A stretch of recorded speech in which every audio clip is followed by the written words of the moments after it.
is cancer and aging the same disease? And yeah, they actually technically are. I mean, so when you think about it, so cancer is a cell that has a mutation. It wants to live. So what does it do? It tricks the immune system to allow it to live. That's how cancer survives. Cancer doesn't survive on its own. It has to have help of the immune system. And so cancer will send signals and get the immune system working with it, and that's how it works. And then you look at older cells. So cells are getting older, and they're wearing out, and they're not doing what they should do, and they should be replaced. But they don't want to die. So they're sending signals to the immune system as well. And they're also like telling the immune system, hey, don't kill me. And they're staying around. And they're sending their old signals and spreading their old messages to the other cells and corrupting the other cells as well. Just like the cancer. Cancer is aging the patients. And of course, we see the older cells also doing the same. And so when we look at it, the immune system seems to be what controls aging. And so this is really, obviously some people felt this. We weren't really sure where, aging was controlled from. But you look at it, like the cytokines. I mean, interleukin-1, interleukin-6, interleukin-11, all the data that's coming with this TGF-beta. I mean, all these things where these cytokines are playing a major role in aging. They're causing the aging process. And so when we see that we're using drugs that we're treating cancer, then we see that the patients are actually getting younger. And that's what we were finding. We treat their cancer, and then the patients get younger. Now that was really interesting because, of course, like most cancer therapies were not designed that way. Most cancer therapies are that the cells are old. Let's make them older and die.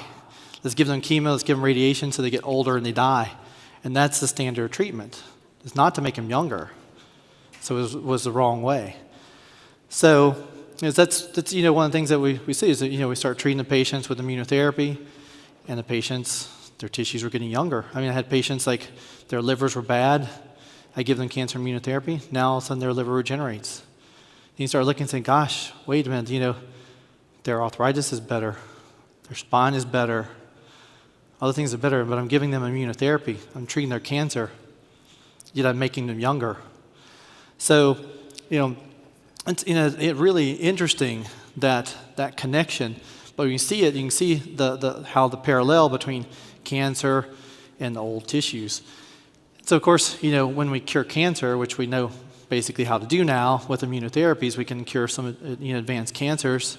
Then we also know how to cure aging, which we also know how to do now as well. So we do both. So we have the situation where we can treat both, where the immune system is what keeps you young. That's what keeps you young.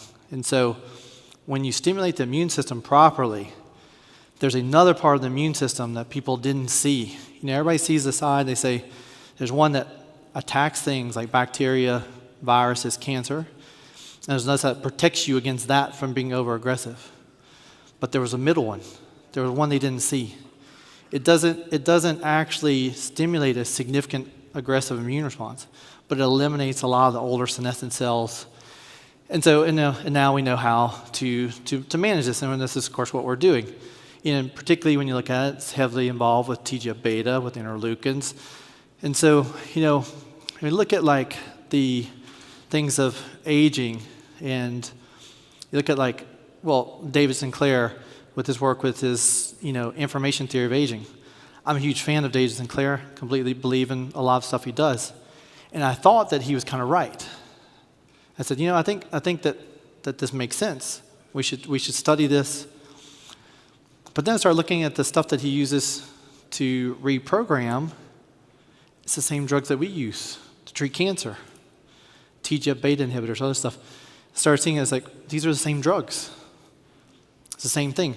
So then, of course, I studied this and found out that this is true, was that we could take people and we could treat them and we could treat their immune system, not activating the genes, not activating Yamanaki factors as people thought, but affecting only the immune system, and they still got younger. So you replace the drugs.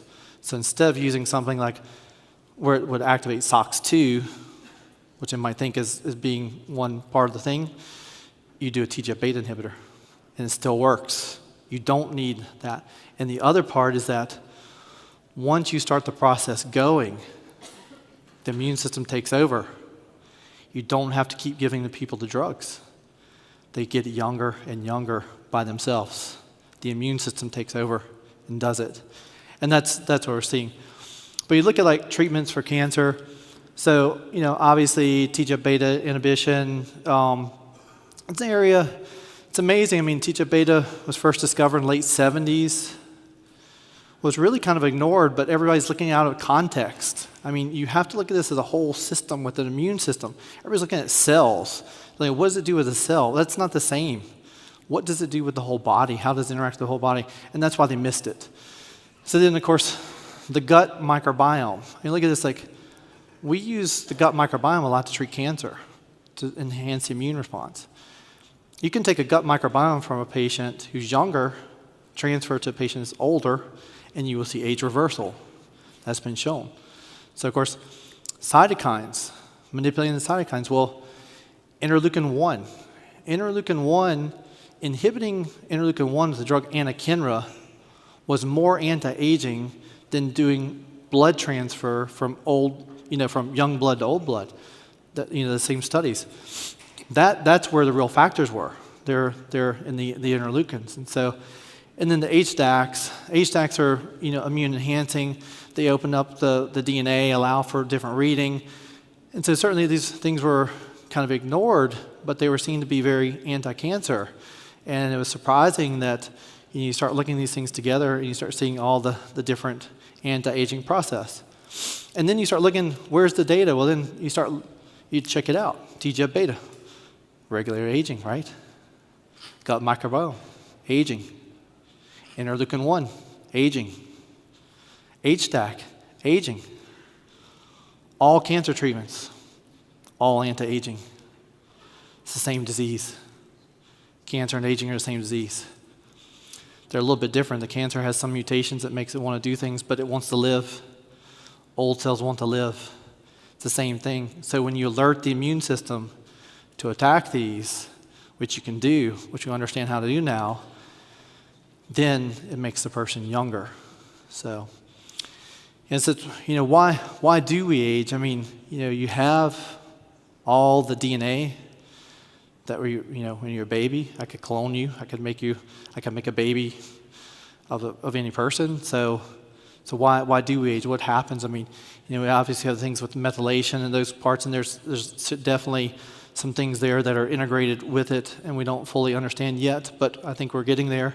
But we do understand enough now to manipulate it and to make it work. So, as you can see, we have all the pieces of the puzzle there. I mean, we can reverse aging with immunotherapies. The reprogramming is immunotherapies. These are all immune agents. It's the immune system that keeps you young. So cancer, to protect itself, it tricks the immune system to allow it to live. The old cells are doing the same thing. And so that's, kind of what we've seen. And that's, that's the similarities and the similarities between cancer and aging. And it's really, astounding that they are basically the same disease, and the treatments are the same, and the responses are the same, and that's what we're finding. I can show cases. I didn't have the final image there, but this is a case. This is actually my mother. I don't know where my mother's at, but so she's here, and so I treated her spine. So I actually have a spine the MRI that we did last night. Unfortunately, it's not on here, but the CT scan is a scan on the left. That's from August 2022. The MRI is from April of this year. Before you can see bone on bone, no disc. Now you see the disc coming back, and so we're reversing the process. We're aging it in reverse. Yeah. And so we figured it out. We figured out with a combination, and it's immunotherapies, and it's the immune system. The immune system will make you young. It will take you back young again. To what state, it's hard to say. I mean, but we think that everybody could basically be, in their 20s And really, we never needed to age. If you treat people early and keep their immune system alert, they don't need to get old. That wouldn't happen. You can stop it. You can stop the whole process. And that's what we figured out.